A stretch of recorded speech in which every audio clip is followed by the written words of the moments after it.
Vamos retomar a nossa jornada. Vamos sentar e acalmar. Acho que a discussão foi muito intensa, está todo mundo muito agitado. A gente gostaria de chamar para a mesa, para apresentar uma síntese das discussões, os convidados que mediaram e suscitaram esse diálogo com vocês. E, antes de tudo, a gente chama a Estela, que vai conduzir aqui, fazer uma síntese geral.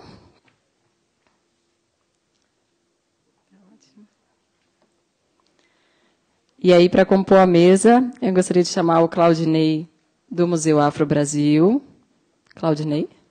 Aí está, aqui. A Daina Leighton, do MAN, de São Paulo. Guilherme Teixeira, das Fábricas de Cultura. Kelly Teixeira, do Sesc São Paulo.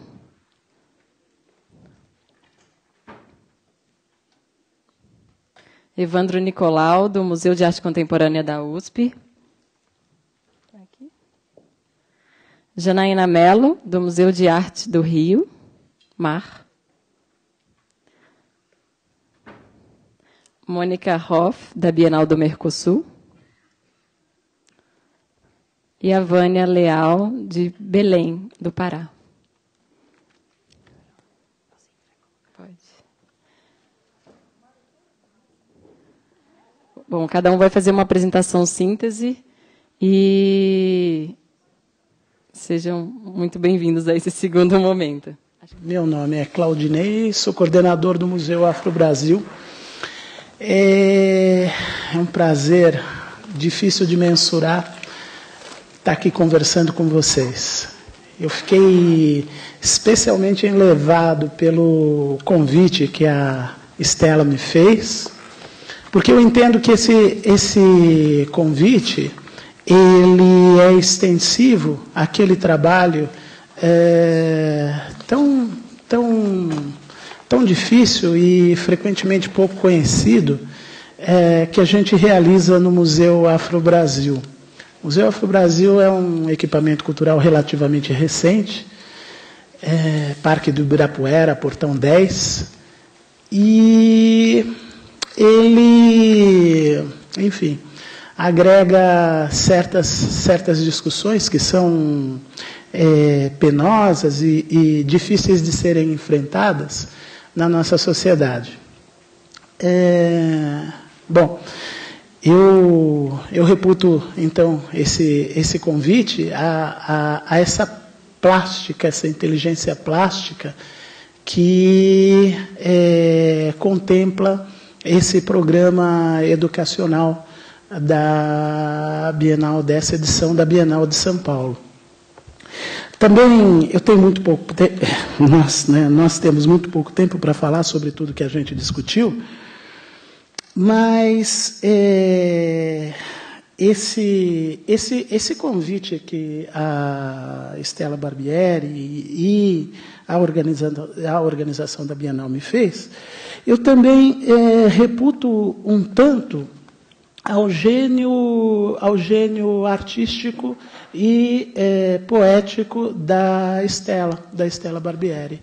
Eu conheço a Stella mais como artista do que como arte educadora, não obstante eu saiba da trajetória que facultou a ela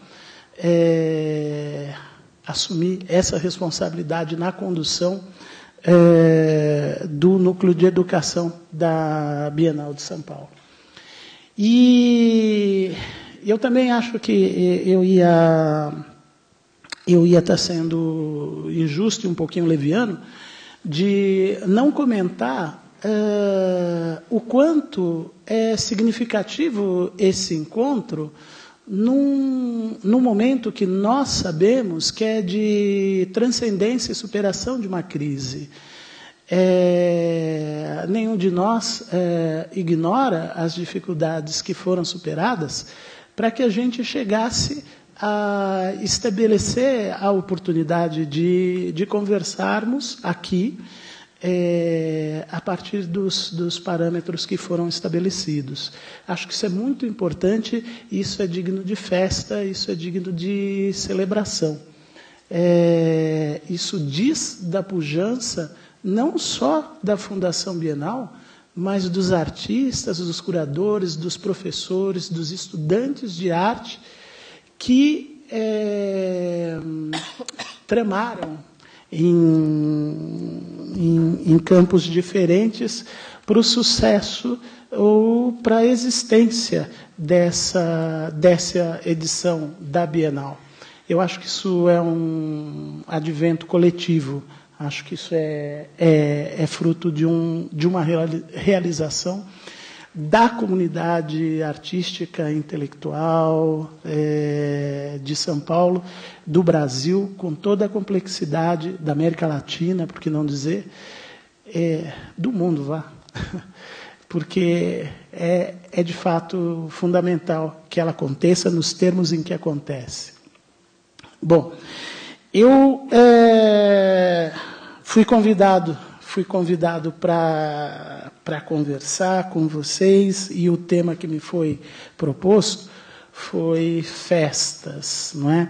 E quando o convite chegou a mim, eu pensei um tanto vaidosamente, né, no qual motivo, né? Falei, né, é a minha carreira de curador independente, né, o meu trabalho de artista plástico, né, que todo mundo conhece, que fez com que esse convite fosse realizado. Mas, na realidade, é o trabalho no Núcleo de Educação do Museu Afro-Brasil, que eu coordeno há 3 anos. Né? Há 1 ano e meio, eu era assistente do curador, o professor Emanuel Araújo, e há 1 ano e meio eu fui guindado à condição de coordenador do Núcleo de Educação.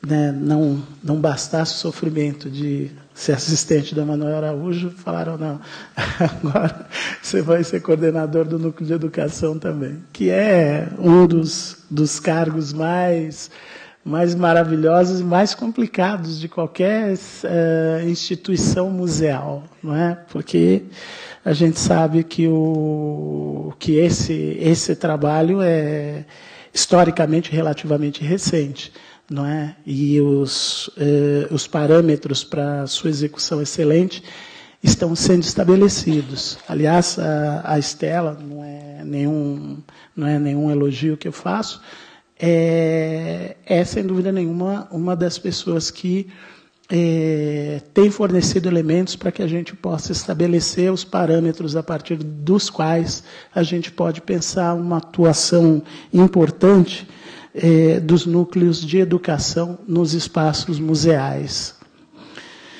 Bom, turma, eu tive o privilégio de conversar um pouco de exagero, porque com o tempo que eu tive, eu mais falei do que qualquer outra coisa. Essa troca de ideia não foi exatamente efetiva, mas eu peço desculpas para o pessoal do meu grupo, que, apesar disso tudo, foi bastante generoso e contribuiu para a Chuchu com a discussão que a gente tentou estabelecer.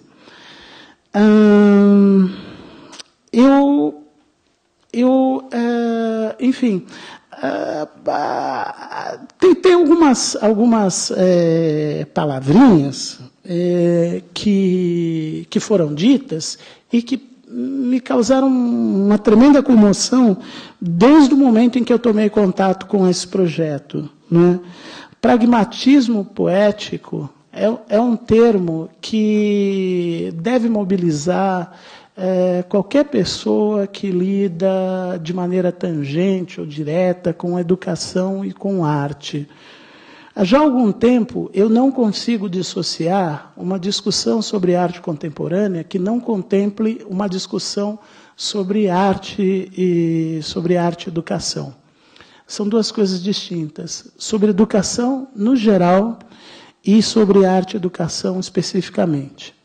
Mas, de qualquer forma, eu não consigo dissociar uma discussão sobre arte contemporânea que não consagre no seu bojo a atenção a esses dois tópicos. Enfim, eu penso que a instituição educação no Brasil, ela passou por uma série de mutações, a instituição artística também. O mercado de arte no Brasil é aquele que nós conhecemos, com todas as suas precariedades, com todas as suas debilidades. E esse sistema de arte não pode prescindir da discussão que a educação pode levantar. Então, isso tem algumas implicações, e pragmatismo poético me parece um termo incrivelmente potente e incrivelmente abrangente na sua ambição, não é? E me parece que ele erode uma contradição que historicamente a gente estabeleceu, que é a poesia como prática, a poesia como um praxis do cotidiano, a poesia como algo passível de ser contemplado no nosso cotidiano. E eu acho que isso diz desse tema, não é? O que você faz quando você festeja. E já está implícita aí a ideia de que você festeja. Isso eu acho uma coisa particularmente importante também, não é? A ideia da festa entronizada no nosso cotidiano. Mas eu digo da ideia de festa, não é? O nosso pequeno grupo, não é? As amizades estabelecidas ali de maneira instantânea, estava pensando justamente em ideias de festa, ou numa ideia de festa. E parece que entre nós existiu uma coincidência. Eu mencionei um texto de uma professora da Unicamp, eu vou ser obrigado a ler o nome dela, Maria Clementina Pereira. E a professora Maria Clementina, ela escreveu um texto sobre o Carnaval, onde ela coloca no título do texto a ideia de festa e fresta.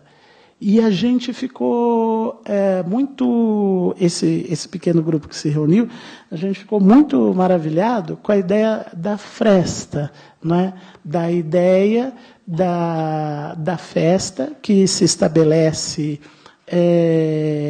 como uma contravenção, como uma espécie de insubordinação, que diz, essa contravenção e essa insubordinação, diz de uma vontade humana de trabalhar de maneira não alienada.